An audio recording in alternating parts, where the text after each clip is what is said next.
Yeah. And we back, baby. I know, listen, I know, guys, it's been 2 weeks. I taken a little break. Listen, I had to get my mind right. I had to get my mentals in order. I had to get things set up for Christmas. Had a lot of responsibilities outside of this. I love to do this. I love to talk to y'all, keep y'all updated, interview people, and get different perspectives and different life stories out there. But sometimes my life has to take priority, and it will. And I'll let you know. If you follow me on any of my socials, I always post. I always keep you updated. If you don't, and you're watching a YouTube video, check the description. It'll have all my social medias attached to it, so you can follow me on all of those socials. Also, if you're watching a YouTube video, subscribe and hit that bell so you can get updates when I post on the regular.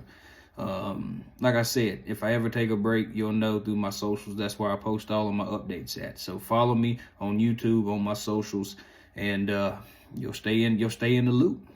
Well, without further ado, guys, welcome back. This is We Keep It Dirty, a JO2 podcast, and today we're going to start off the Dirty 30 Part 6. For those who, if this is your first time tuning in, essentially how it goes is I'll ask, through my social media, I'll ask my followers or just in the random general public, I'll ask them questions, and I'll see, they'll send me questions. I'll ask them anything they want me to respond to. They'll send me in a question. I'll write it down. I'll respond. So that's how I connect with people. So it's important that you follow the socials and you subscribe to the YouTube. But today's Dirty 30 essentially is just a sports update.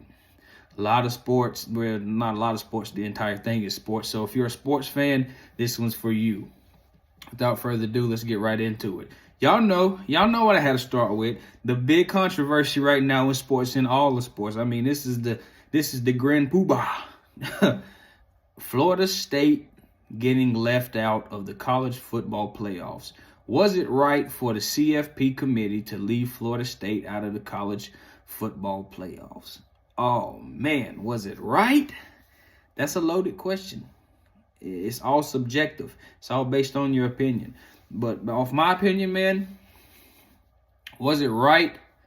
It's from a standpoint of from a respect standpoint of the game of football, from a respect standpoint of a competitor, someone who has competed, not at that level, but at a competitive level, in the sport of football. If I was cut down at the very end after me and the team had done everything right, I would absolutely be boycotting this. It's not right. I don't think it's right. I mean, I get it. Listen, and I'm not disapproving. I don't disapprove the decision of the committee. I mean, let's be real. I think even with Jordan Travis, which is Florida State's quarterback, they didn't have a shot at winning this thing. I mean, not a damn shot. They can't beat anybody in the Final Four. They can't beat anybody in the top 6 to me. Put them at 7, and they can't beat. You could put Oregon at 5. You could put Georgia at 5. You put Oregon at 6. You could put Ohio State at 6. They can't beat any of those teams, even with Jordan Travis. That's my personal opinion. So do I think the committee was wrong for leaving them out, especially with them being on their third quarterback and not being able to really generate any offense in the ACC championship game? I don't think the committee was wrong behind that. Is it right? No. But was the committee wrong? Nah. I have to say they made the best decision for the college football playoffs, but it was a very messed up thing to do. Now, I will say, let's say I was the committee, right? This would be my decision, just based off the respect of football and off the respect of a team who's went undefeated, 13-0. They got to make the playoffs. Now, they're going to get the hell beat out of them. That's no doubt. It'd be like TCU versus Georgia in the championship last year. I do believe that. But I have to give them a shot. I would have put them in there at 4. I would have put Alabama at 3. I would have put Alabama at 3. I don't care what no one says. You beat a 29-0 Georgia team, back-to-back national champions. You snapped their streak in the SEC championship, and let's all be real, the SEC is the hardest and toughest conference in college football, period. That's what the fuck it is. It's been like that. That's what, if the best players go to the SEC for a reason. That's where the competition's at. Those people, most of those who come into the league are coming from the SEC, and they are the people who make those differences right away. You can just look at the track record of the SEC. That's why everybody goes there. So I have to be real with you. Yeah, I mean, I would have put Bama in there over Texas simply, and I know what everybody's about to say, but Texas beat them early in the season. This isn't the same Bama team that got beat by Texas. They got beat in the second game of the season, and if anybody who's played on football teams before that knows, sometimes at the beginning of the season you don't have shit figured out. You got to get in tune with your guys. You have the summer to work out, but when you get in the game, it's different. It takes a couple of games for you to really warm up and to understand your dynamic and your role and responsibility within a team. And Bama didn't have that down. What's his name? The quarterback, I believe his name is Milton. He's coming into his own right now. I mean, he was balling out last week against Georgia, doing whatever he wanted. They had a run game solid. They had a solid passing game. Their offense is clicking. And the defense, of course, this Alabama defense is lights out.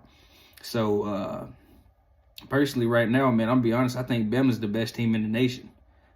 Michigan knows. You seen the if you've been keeping up with the updates, you've seen the video. Michigan was excited but also nervous because they heard who they have to play. They got to play them boys, so that's gonna be a hell of a game. Yeah, I don't see Texas being able to beat Bama again. I don't see Texas being able to beat Michigan. Texas got their best. Texas honestly lucked out getting that number 3 spot. Their best bet to win is Washington. And I'm going to be honest with you. Everybody's kind of sleeping on Washington. They don't think Washington should be in there. Shit. You're a lie. I'm going to tell you, Washington's offense is off the chain right now.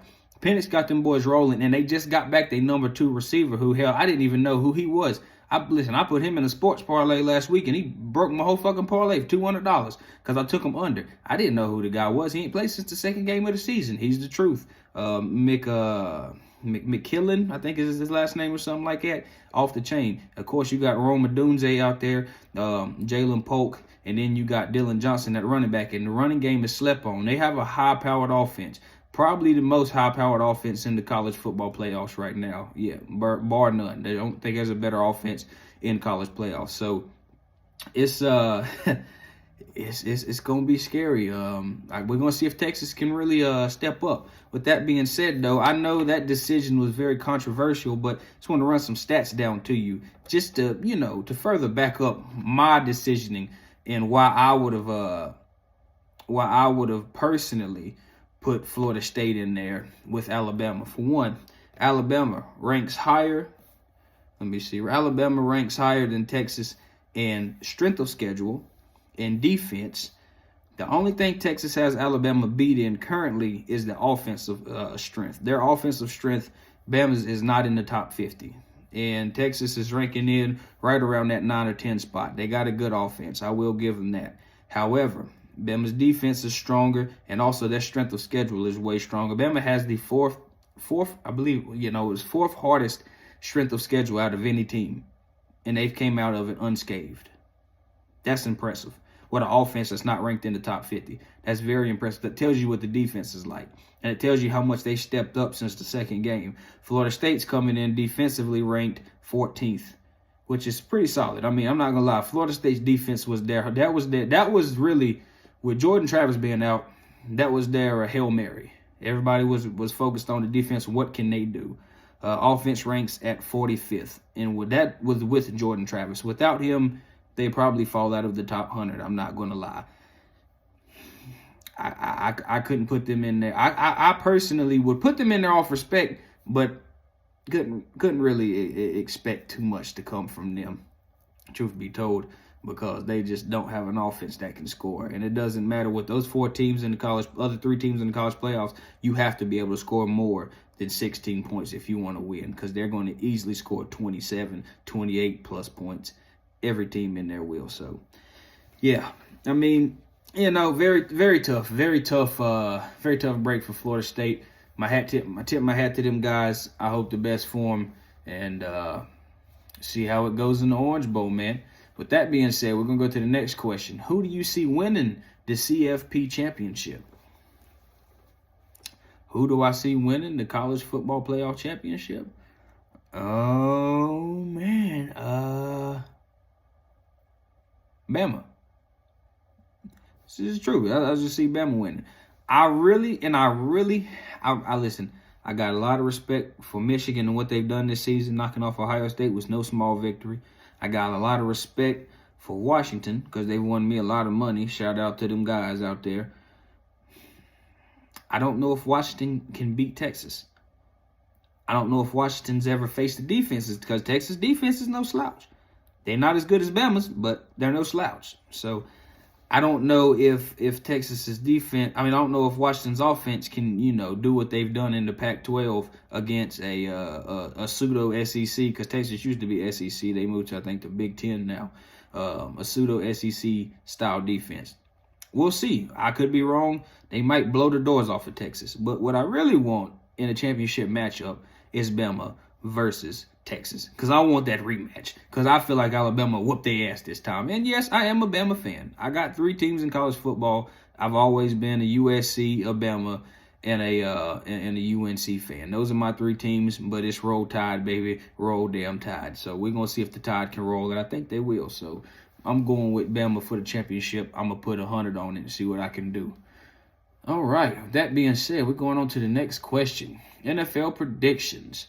What are my NFL predictions? Well, let's look at the standings right now. The Eagles lost last week it's a pretty bad loss to the 49ers. Not gonna lie, 49ers look really, really solid. They lost 3 games, but they honestly lost 3 games they shouldn't have lost. They should be undefeated. 49ers, to me, have the best defense in all of the NFL, and quite possibly one of the best offenses as well. So it's going to be very, very hard to beat that 49ers team. But if any team can do it, it will be one of these 2 teams. And as much as it pains me to say, it pains me to damn say it. On the NFC side, the only 2 teams that I can see beating them, well, actually, scratch that. I say 3 teams. The only 3 teams I see competing with the 49ers. The Eagles, who got beat last week, had a bad game. They've played way better during the season, and I think if they meet them in the NFC Championship again, it may be a different story, or it may be a repeat of last year. So Eagles, number 1. Number 2, we have the Cowboys. The Cowboys are rolling. It hurts me to say that. I'm a Washington fan. So like hell it hurts me to say that the Cowboys are doing good this season, but the damn Cowboys are doing good. And, man, I just, it can go either way. The Cowboys play the Eagles this upcoming week, so that's a very big deciding game in the NFC East to see who can take. If Cowboys win, they take over that top spot over the Eagles due to them having that victory. If the Eagles win, of course, they stay. They move to 11-2. Dallas falls to 10-4, but they're still at that number 2 spot. So, very big game this week. But Cowboys, Eagles right now are 1-2, who I can see beating the 49ers. Third team, this is a sleeper, but these boys is nice. They rolling this year. They're the damn Detroit Lions. Do y'all remember when, I think it was Matt Stafford that used to play for them, and Detroit went like 1-15? Detroit was like the Panthers this year, but like in 2015. Like, I remember that. And like, that's how my brain associates Detroit. However, that's not the same Detroit team. These guys is rolling 9-3 this season, and they knocking people off. They got a squad. Offense, Amon-Ra St. Brown, who's the quarterback? Jared Goff, I believe Jared Goff's the quarterback. They got them 2 running backs, solid running backs, solid offense, solid defense, and great linebacker core, great DBs and safeties, man. They got a solid team. And they could really shake up some things, man. So those are the 3 teams on the NFC side I see making some waves against the 49ers. On the AFC side, of course, the Dolphins look damn near unstoppable on offense. It's just incredible what Tyreek Hill's doing. He's trending on the way to a 2,000-yard season. That's never been done before in NFL history. I hope he gets it. I'm rooting for him, and you best believe I'm putting him on all of my damn prize picks list for the next couple of weeks. And you know that, baby, and you know that. Bills sitting at a mediocre 6-6. The Bills, I don't know what the hell they got. They got to get some things figured out. Jets and Patriots, we won't even talk about them. Going down to the AFC West, we got the Chiefs, of course, always a contender. Chiefs are never out of it. They lost last week, of course. Hard-fought loss against Green Bay. Green Bay surprised a lot of people, man. They had some shit. Hey, that was the name Jordan Love. That boy's nice. Hey, they got some stuff out at Green Bay, but they're still right there in the middle of the hunt, still able to make a move. So I do see the Chiefs making the playoffs. And, you know, if they make the playoffs, you can never count them out. Out of the AFC, yeah. I mean, I'm not going to lie, the AFC South is stacked.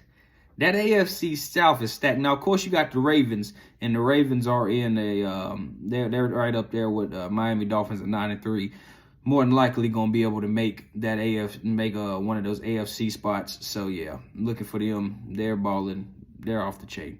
Got the Jags. Jags are 8-4, and then you got 2 7-5 teams in the AFC South. The Colts and the Texans. Now the damn Colts have made a turnaround. The Colts have been balling, man. I mean, these guys are nice. And I didn't understand how nice they were until I seen how bad they beat Carolina. I actually went to that game and it pissed me off because, I mean, I'm not even about to go on a rant. Just know that Carolina, I need them to fire the damn owner, David Taper, whatever his name is. He needs to take the fuck out of the league because he's not doing anything right. He's making too many decisions and he doesn't need to be. He needs to be gone. And we need new management and a whole clean slate. Bryce and Thielen are the only two that need to stay, in my opinion. All right. With that being said, what was I going to say? Oh, the Texans. Hey, CJ's balling. And he's got a solid team. Now, it hurt him. He lost his boy Tank Dell last week to a season-ending injury. Unfortunately, I think it was his ankle broke or something like that. He had an ankle injury. I hope he gets well. Tank, if you hear this, just know, get well. Don't try to rush it back. There's no need.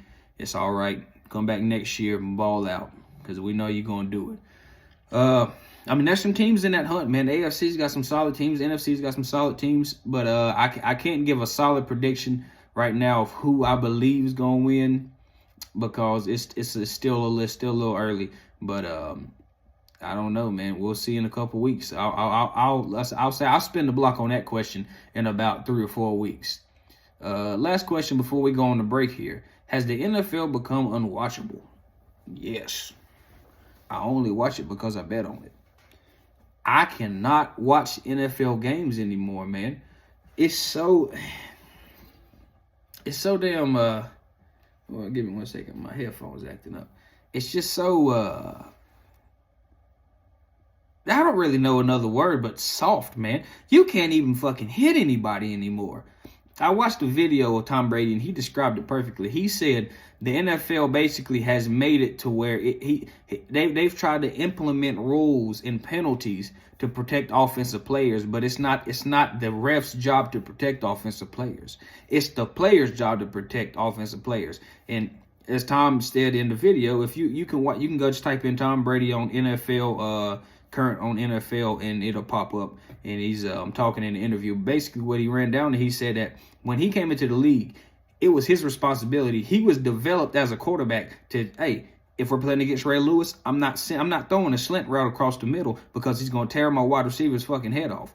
That was instructed into him. So he was developed into that as he got into the league. And that's something that these new quarterbacks, they're not getting at, because now there's so many penalties, they're just throwing it wherever they want to. And if you hit somebody too hard, it's a 15-yard flag or it's a passing interference, half the distance going down the field. They're not developing the players because they don't have to, because the rules and the penalties are basically stopping them from having to do that, you know? And I don't think that's not football, man. I mean, some of the most exciting plays from when I was growing up, I seen Sean Taylor. He was taking people's heads the fuck off. I modeled my whole game after him. It wasn't like he was doing anything dirty. He was just hitting hard as shit. I mean, God, listen, if a fucking quarterback is running the ball, that man is a fucking runner. He can get hit. You should never be able to give a defensive player unnecessary roughness for hitting the quarterback hard. It's football. It's a contact sport. That's the whole point of this shit. It's meant for motherfuckers to get hit. It's going to be physical. You know that when you sign up. I got told that when I was 6 years old when I signed up. My dad said, listen, if you go out here, they're going to try to hit you hard. And I said, okay, cool. I'm going to hit them. Because that's what excuse me, that's the mentality you got to have. You got to go into this shit willing to put your body, your mind, and everything on the line. You know that. You may not know when you're 6, not to the level that I do now, but as you grow, you know that. And when you grow, man, you know what comes with this shit.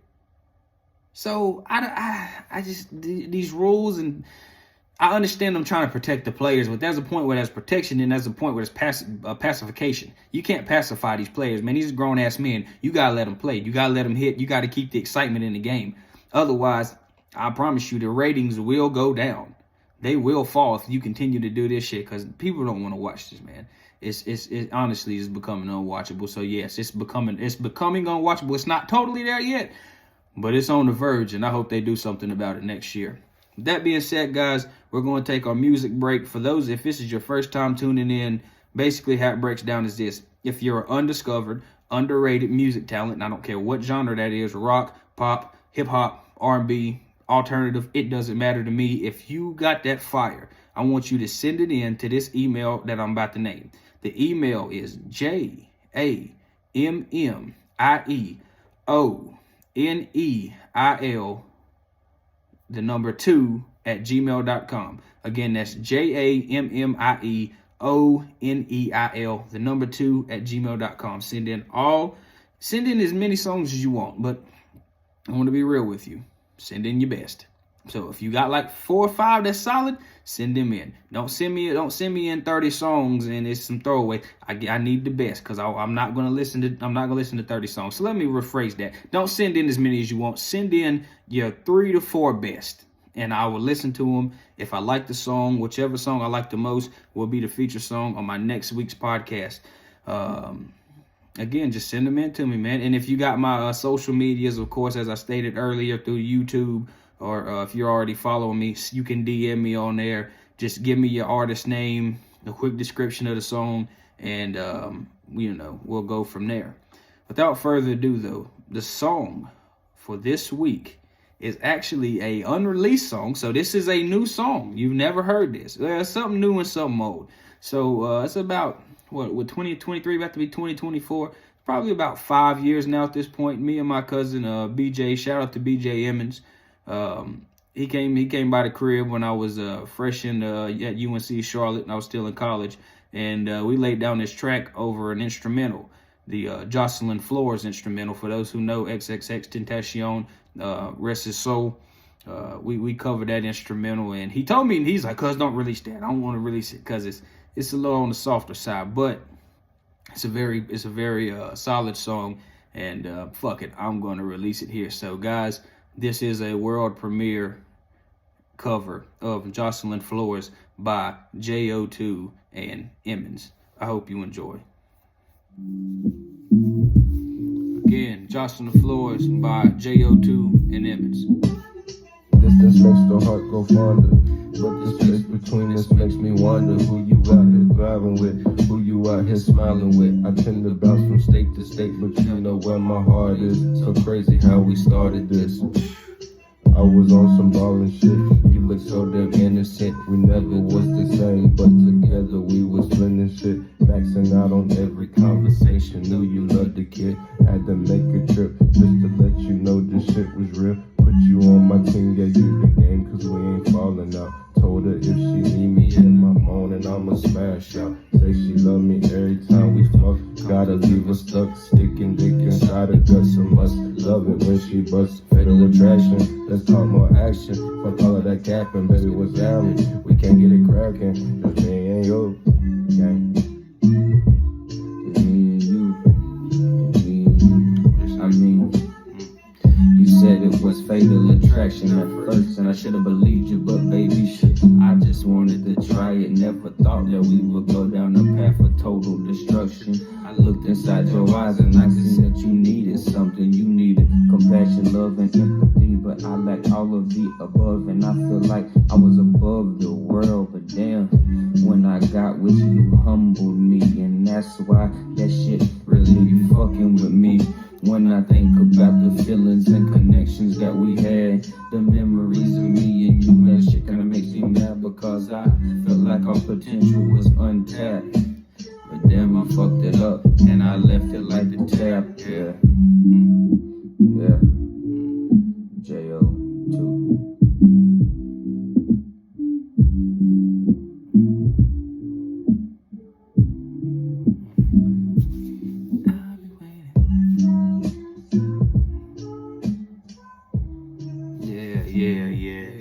And again, that was me, J.O.2, featuring my cousins, Emmons, Emmons. That's an unreleased song. I've been sitting on that for about 5 years, debating what I want to do with it. If I do drop it, it will be on a SoundCloud. Unfortunately, can't make any residuals off of that, seeing as that sample is not cleared and that song is not cleared. So we'll have to drop that on SoundCloud as a free release. If you want it, just give me a thumbs up, comment under the video on YouTube, or comment on my on whichever audio platform you're listening to right now, and let me know if you want that song released, and we'll get it pushed out there. Anyways, let's get back into it, guys. The next topic of discussion is one that's been blowing up the internet. I mean, it's been everywhere. Josh Giddey, aka Josh Giggity, the controversy surrounding him. Now, I'm gonna be honest with you, just like everyone else on the internet, I don't know shit. I only know what information they've put out. And according to the information they put out, I'm gonna run it down to you right now. What we know about the Josh Giddey situation. At the time of the incident, he was 19 years old.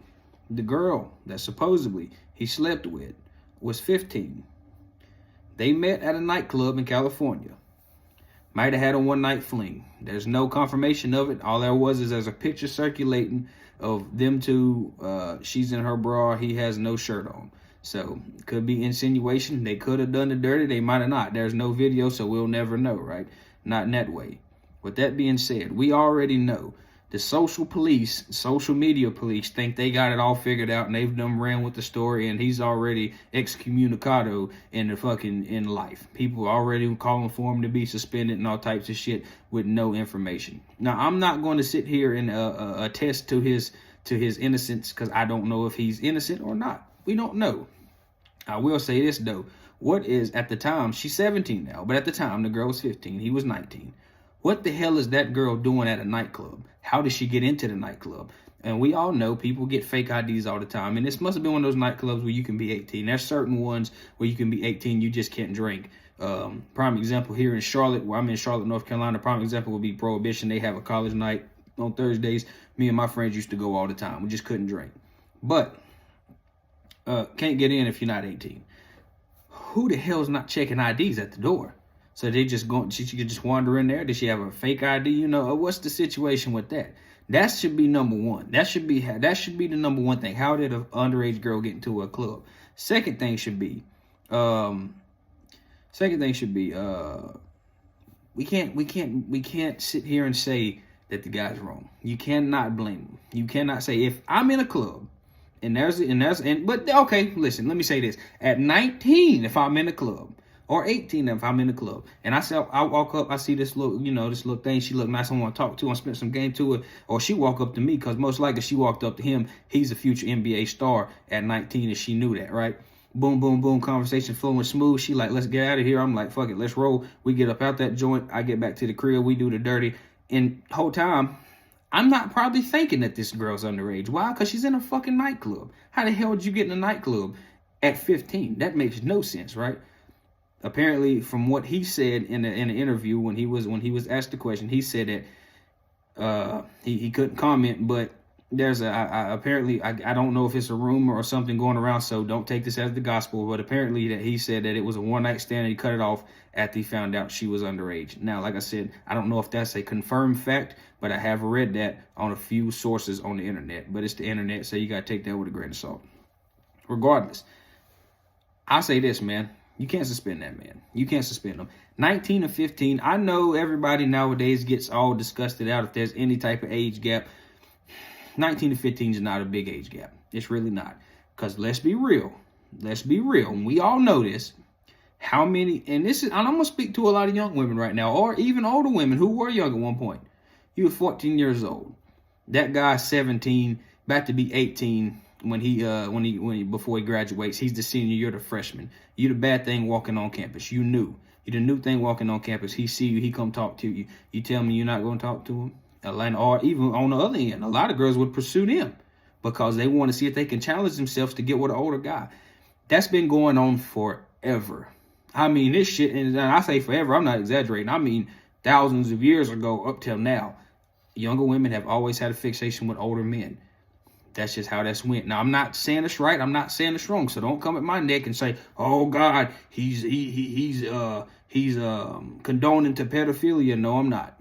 I'm simply stating the fact of the matter, the shit that we all know, that we've all seen in high school and in life. Because let's be very real. If this guy was, say, 30 and she was 25, would it be such a big issue? No, it would not. They would say, well, they're both grown now, but what's the difference? That's actually a bigger age gap. That's 5 years. What's the difference? You see what I'm saying? It's them teenage years. That's when things tend to get tricky, you know, with the age and consent and everything. So like I said, I can't attest to his innocence nor his guilt because I don't have enough information. I can only state and talk about it as I see it. And as I see it right now, I say you shouldn't condemn them. Don't condemn somebody because you don't know. Don't condemn them off personal experiences. Don't condemn them because you don't like something. You could, what the hell? Damn dog. You condemn somebody when the facts are brought to the forefront. Only then, okay? What you doing? Get the hell out of here. My damn roommate's dog done busted up through my room. She be busting in my door like the FBI. She be like, what the hell you got going on in here? I mean, she come in this motherfucker, boom, door wide open. She come in there, legs bowed up on me. I'd be like, this motherfucker act like it's her room. Nah, she's a funny character. Anyways, we can't condemn that man because we just don't have enough information to go off of. So, Josh Giddey, hopefully for your sake, it come out that, you know, that she got in there illegally. You had no clue because that's a fucked up situation for anybody to be in. Like I said, at 19 years old, I'm in a nightclub, and let's be real, at 19, you probably found somebody to get you drinks because Lord knows I did. Listen, you probably got a few drinks in you. You're not thinking to ask her age. At 25, you best damn believe I'm asking some ages, and even more than that, I want to see some identification because I know what a fake ID looks like, and I know what a real North Carolina ID looks like, and I'm going to be able to look at that motherfucker and tell if it's real or not because you're not going to have me in no situation like that. They're not going to say, oh, he was out here talking to a girl that was 16. Nope, I can't do it. I'm sorry, love. If you even look like you're under 23 years old to me, I won't walk up to you. I don't like them young looking ones. I like older women. I like cougars. Ain't nothing more scary than riding with a live cougar in the car. I disagree. I love riding with a cougar in the car.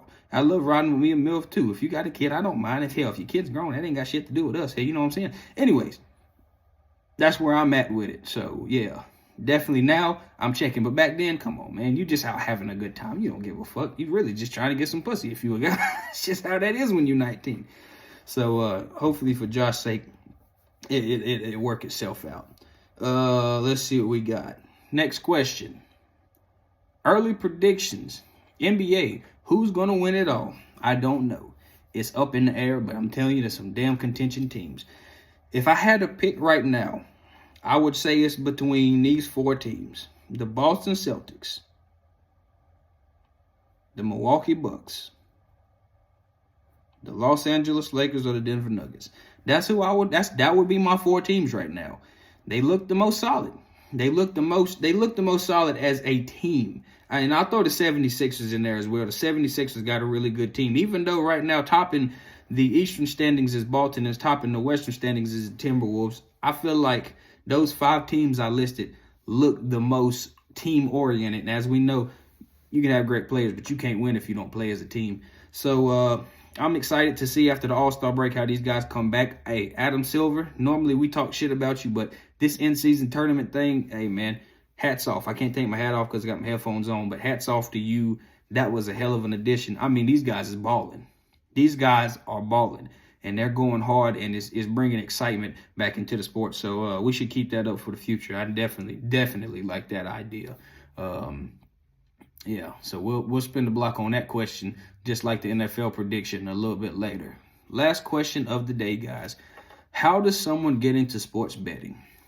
How do you get into sports betting? It's easy nowadays. I mean, if you're in one of the states that allow sports books online, you can download FanDuel, you can download DraftKings, hell, you can download Caesars Book, you can download MGM. I mean, there's like fucking 20 sports books you can download, and they got games, player props, and all types of stuff. If you're unaware of the terms or what those things mean, just go online to YouTube and type in sports betting terminology, and they'll give you the rundown of what all these things mean, right? If you're in North Carolina, right now we can't use online sports books. Hopefully next year, January the 8th is when it goes into effect. We'll be able to do it then, but I heard something about litigation may take all the way up to June, but no later than June. So it'll either be in January or June at the latest, but in June for sure, we'll be able to bet online sports books. But for right now, and if you're listening to this, more than likely you're in North Carolina, because that's where the base of my following's at. You can use, you can get on Prize Picks. It's player props. All player props is if you say, you know, me personally, I know Jason Tatum's going to go for 31 night. I take Jason Tatum, I take his points 30 or above, right? Because I feel like he's going to do that. If I don't feel like he's going to do it, I take his points 30 or less. It says more or less. You can go on Prize Picks, which is an app. Download it right onto your phone. You can go on Underdog. Download it right onto your phone. You can go on, there's a new one called Better, BETR. You can go on there. I mean, there's so many of them. You can download Chalkboard. There's like 20 of those apps as well. Download whichever one you want to. Upload your money. They usually match your deposit. So if you put $100 on there, they'll match up to $100. So you have $200 to play with on your first deposit. If you are thinking about signing up and you want to know more about it, contact me through my social medias, which will be in the link in the description below.